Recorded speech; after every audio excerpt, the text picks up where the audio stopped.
Joe Anderson, Truflava Productions. I'm just glad to have you just joining me for these Tuesday tutorials. Today we're just going to jump right into it. Still kind of looking at sync licensing.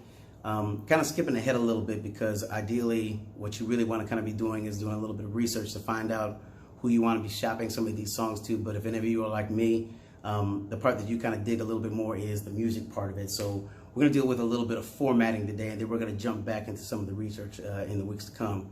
The reason why formatting is pretty important is that depending on what type of music or what type of venue you're trying to get your music on, you have to have your music formatted properly. Most of us, when we write songs or when we do these works that we create them for radio. We want to have a hit song that's out there that everybody's, moving to. The thing is that doesn't necessarily fit into music that you're going to use for sync licensing. Most of the songs you have for radio have like your standard, 8-bar intro, you have your verse, you have your chorus, you have your bridge, you have your verse, you have your bridge to the chorus, and that works for radio, but it doesn't work for but it doesn't work for TV, and it definitely doesn't work for television commercials. I don't think that we've ever heard a TV commercial that had a 3-minute song that had a 16-measure piano ballad in the beginning of it. It just doesn't work that way. The way you want to format those songs is like if you're going to be sending in something for a TV commercial, how long are most TV commercials? 15 seconds, 30 seconds, at most a minute. So you want to have your songs formatted in a way that kind of fit that. For TV shows, I use an example. I used to love this show, and I'm kind of dating myself. Sanford & Son, one of the coolest intros, the coolest themes ever, and I can't play it because I don't have any kind of licensing, clearance for that. But the cool thing about it is that even though it's really a 3-minute long song, it's broken up into this real quick 4-bar intro and then 2 8-bar themes. The total thing that you hear on the television show is about 49-50 seconds. And that's really what we want for sync licensing or for music that's going to be used for television themes.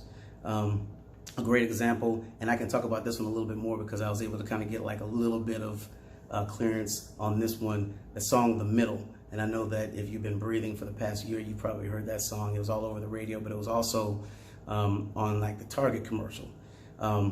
Well, I was able to kind of get a little bit of a clearance to kind of use a little bit. I still can't play it, but my cousin actually was a part of the group that wrote that song. And I love the way that song works because it's perfect and it's formatted perfectly for how a television commercial would be. There's a really, really quick intro, just a little bit of a taste of a verse, and then it goes real strong and heavy into the theme, the hook, why don't you just meet me in the middle? And then it actually even has a reprise of that same hook again, fully instrument, everything going through it. And it's just a great, great concept, brilliant work. Big up to you, Marcus, for all that you've been getting for that Grammy Award nomination. That's real good stuff, man. All right, real quick sidebar. You may notice that even though I'm referencing The Middle in this video, I'm not playing the music, and there's a reason for that. You can't just reach out to someone and say, hey man, can I use your song in my YouTube video, and you can then use it. That music is protected. That's the same way your music would be protected if you were to license music for TV, radio, film, anything like that. It has to actually go through your publishing channels to be released. So your publishing company will know that it's being played, being used for another medium. And that's how you're able to make sure that you still get compensated for that work. So that's just a little bit of sidebar. We're going to be talking about that a little bit later on when we deal with some of the publishing aspects of this. Just wanted to bring appreciate y'all taking the time to hang out with me on these Tuesdays, and be on the lookout for a video next week. We're going to kind of delve a little bit more into some of this formatting. As always, you can follow me at Charlotte Truflava on Facebook, Instagram, at Truflava 1995, and always on my website at www.truflavaproductions.com. I look forward to hanging out with you guys on Tuesday, so feel free to reach out, talk to me. Let me know what you think about these videos and if they're helpful. All right, I will talk to you soon. Enjoy the rest of your evening.